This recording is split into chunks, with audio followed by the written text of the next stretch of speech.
こんにちは、レイムです。おっす、マリサだぜ。ご無沙汰してます。青子です。今回は、コメントでリクエストをいただいてたバイクを調べてみたぜ。ヤマハの取引ですね。取引は125、155、300の排気量があるので、それらを比較しながら、違いを見ていきたいと思うぜ。隠し玉も、ありますよ。クラスごとに、主要メーカーのスクーターと使用比較もしてみたので、数値上の違いもしっかり確認してくれ。どんなバイクと比較してるかは、動画を見てのお楽しみです。では、二輪車が気になる方、すでに乗っている方、ただなんとなく見ているという方にお届けする。ゆっくり系バイク見聞録番組、青月電子台、今回も始まります。では、ゆっくりしていってね。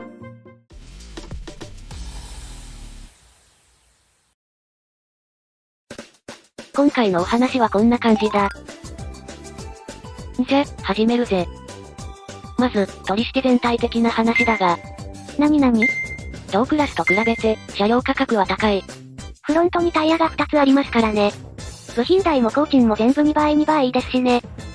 あと、取引は未来的はスタイルや、フロント二輪の乗り味を体感したいライダー向けだ。新しいもの好き？一言で言えばそうだ。それらに興味がなければ、ホンダのスクーターを買った方が幸せになれる。しょっぱなから何言ってるの？いろいろ調べてみた結果、取引は燃費や価格を比較して選ぶバイクではなく、車体構成や、ヤマハの姿勢に惚れ込んで買うバイクだと感じてな。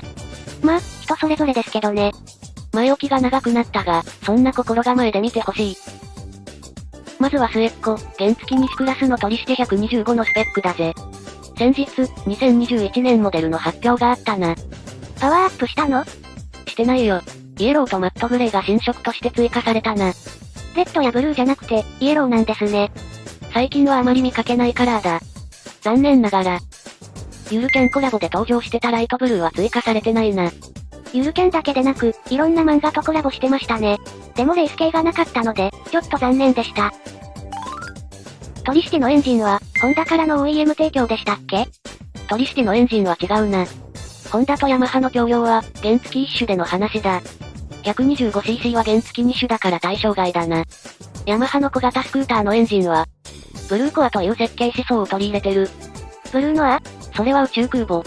こいつは水冷4バルブ SOHC エンジンで、VVA 可変バルブ機構が採用されてる。2018年の FMC 時に搭載されたぜ。ホンダにも、小型スクーター用のエンジン技術がありましたよね。ESP プラスだな。VVA 可変バルブ機構は未搭載だ。あら、VVA 機構といえば、ホンダお家芸 VTEC ですけど、ホンダの ESP にはない VVA 機構を入れてくるとは、やる気満々ですね。で、そのおかげで、ブルーコアエンジンは先代に比べ、低速時のダッシュ力と、高回転側の伸びの良さが両立されてる。燃費も WMTC モード値で 38.8 から 43.6 になった。すごいですね。燃費がかなり改善されてます。先代ユーザーにはかなり羨ましい内容ですね。125のボディ構成は、2018年の FMC で155がベースになった。そのおかげで、ステップボードが少し広くなったり、小物入れやアクセサリーソケットも追加装備されてる。燃料タンクも 0.6 リットル増えて 7.2 リットルとなってる。リアタイヤも1インチ大きくなってるぜ。155の色々いいところ取りですね。で、気になるシート高は？前モデルから 15mm 低くなって、765mm になった。フロント二輪という構造上、車幅が広くて、同クラスに比べれば足つきに不安があった。けど、現行型では改善されてるからご心配なく。ライディングの支援機能としては、ABS と UBS だな。UBS は、左ブレーキ操作だけで、フロントとリアブレーキをバランスよく効かせてくれる機能だ。ABS は、独立した3つのブレーキを制御して、車輪のロックを抑制してくれるぜ。あれ？トルコンとかキーレスはついてないの？残念ながら、125、155にはついてない。300には搭載されてるぜ。と、こんな感じだな。では、125をまとめると、一番リーズナブルに三輪生活が始められるバイク、ってことですね。そうだな。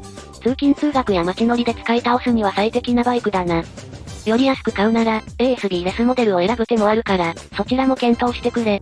ABS レスモデルの価格は42万3500円だ。差額は3万8500円だな。じゃ、次は取引155だ。125との違いは、取引好きじゃなければわからないぜ。排気量を表す155のエンブレム、パーキングブレーキのレバーぐらいだな。125と同じって言ってましたからね。そっくりさんです。ボディカラーは落ち着いた色で、ホワイト、ブラック、グレーの3種類だ。ちなみに、グレーはホイールカラーがブルーになってる。ヤマハのカラーセンスは独特ですね。支援機能として、155と300にはパーキングブレーキが装備されてるぜ。料金所での支払いや、信号待ちでグローブ外したりなど、ちょっと両手を離す時に大活躍な装備だ。車体構成が同じ125にも装備して欲しかったですね。ま、これは日本向けで、125との差別化措置だろうな。日本向け？日本の高速道路は、排気量が 125cc 超えでないと使えないからな。そのネガを解消するための155なのかなと思う。ウィキでざっと確認したら、125で高速 NG はイタリアと日本だ。それ以外の大国では 50cc から使えるんだな。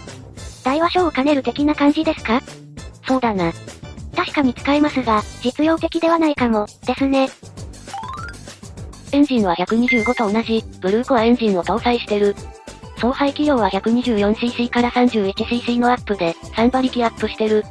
燃費は、125の 43.6 キロから約 1.9 キロ下がって、41.7 キロだぜ。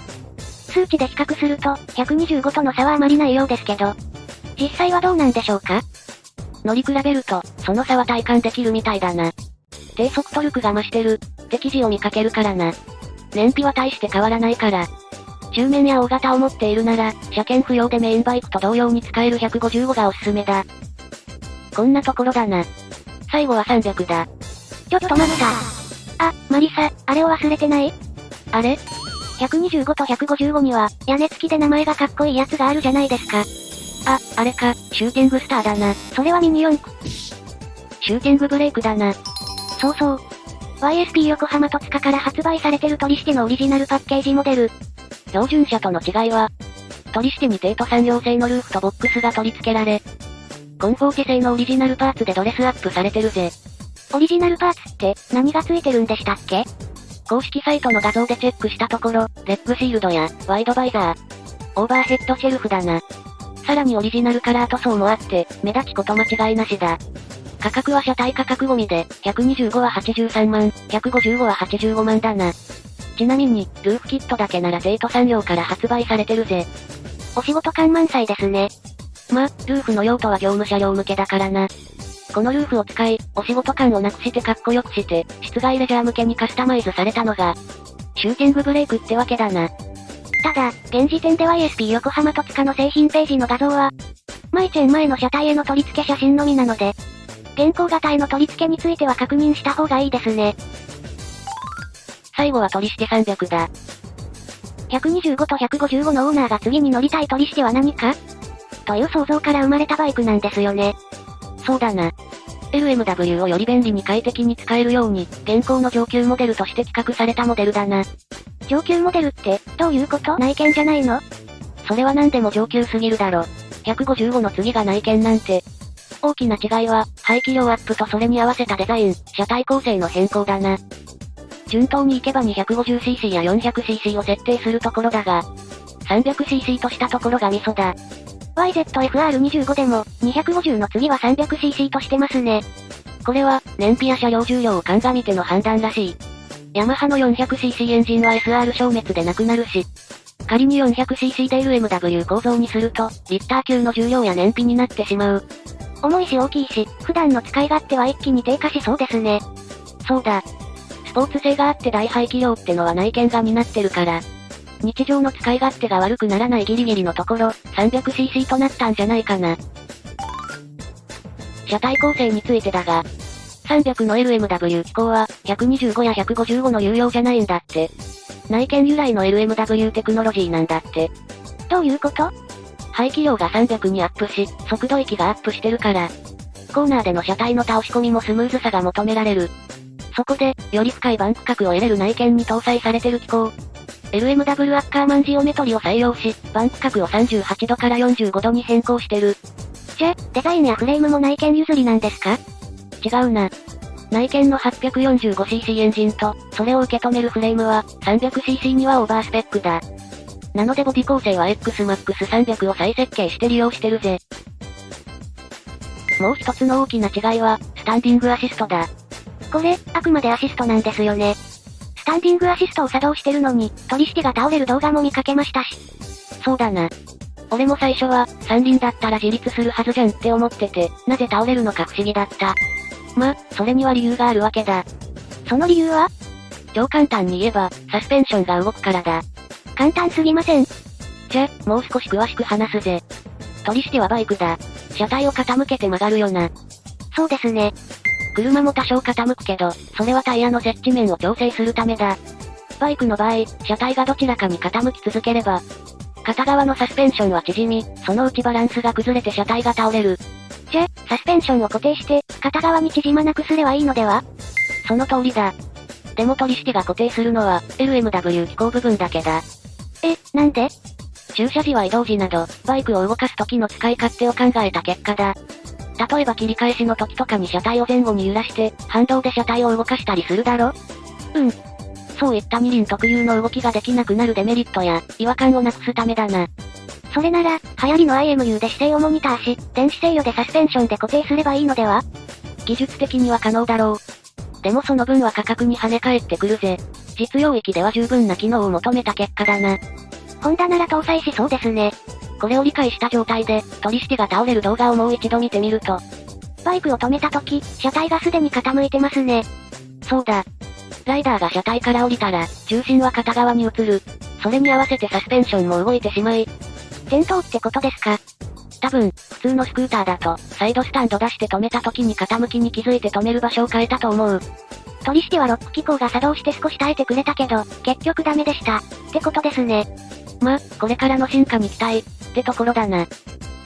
その他に300特有の装備はありますか？ラチェットレバー式リアブレーキロックや、スマートキー、トラクションコントロールだな。至れり尽くせりですね。これでトリシティの全モデルを話してきたけど、レーム的にはどうだった？排気量別に役割が決まってて、用途に合わせられるのがいいですね。1台で通勤通学、高速を使ったお出かけに使うなら 155cc ですね。下駄的セカンドカーなら 125cc ですし。そうなんだ。機能満載の300を指名買いと思ったのだが。値段が高いです。このデザインや機構に惚れ込んだのなら、300cc でもいいですね。LMW にチャレンジし続けるのは、ヤマハのすごいところだな。それに比べて、はい、そこまで。ぐぬぬ。じゃ、最後に内見を。800cc で電子制御満載の内見は、比較車種と色々かけ離れてるので、今回はもう結構ですよ。そうか。じゃ、最後に、排気量別のライバル比較をしておくか。125クラスからは、トリシテ125、PCX125、NMAX ABS、MotoGP カラーのウィッシュリミテッドだ。このクラスの王者は、やっぱり PCX ですね。トリシテ300の装備を全部持ってますし、これは外れなしです。この装備の充実が、LMW に興味がなければホンダを選ぶ、って理由ですか？そうだ。道具として使うには最高だな。次は155クラスだ。ここでもヤマハ対ホンダの構図は変わらないな。155でも、PCX の走行距離や装備内容は充実してますね。これは売れるわけですよ。クラスが変わっても装備内容に大差ないですしね。カタログスペックや価格の勝負になったら、トリシティに勝ち目はないですね。その話はさっき語った通りだ。トリシティはフロント二輪に魅力を感じる人がお客様だからな。価格で勝負するバイクじゃないぜ。最後は300クラスだ。ま、二輪の魅力といったものの、やっぱりトリシティは同クラスの価格面でかなり開きがあるな。表にすると一目瞭然ですね。ま、仕方ないぜ。いろんなものが1個余分についてるからな。そもそも三輪と二輪を比較するのが間違ってるのかもしれんな。本来は別カテゴリーの乗り物だし。比較するなら、トリシティ兄弟で検討するのが良いですね。さあ、今回はトリシティを頑張って説明してみましたが、いかがでしたか？昔から、パワーのホンダ、ハンドリングのヤマハって言うけど、最近聞かないフレーズですけどね。ヤマハはバイクを操る感覚を大切にしている気がする。バイクも車も、これから自動化がキーワードになるけど、人と機械の領域をうまく分けて、お互いを補完し合うことで、楽しさを感じる乗り物を作っていただきたい。今後のトリシティの進化が楽しみです。というわけで、今回のお話は以上になります。お次はエンディングだぜ。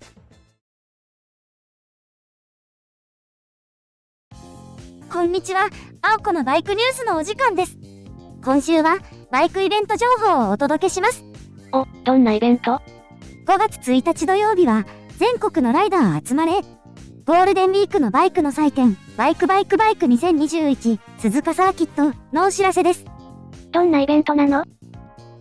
イベント内容は大きく3つあります。サーキットクルージング、国際レーシングコース大試乗会、ライダーズビレッジです。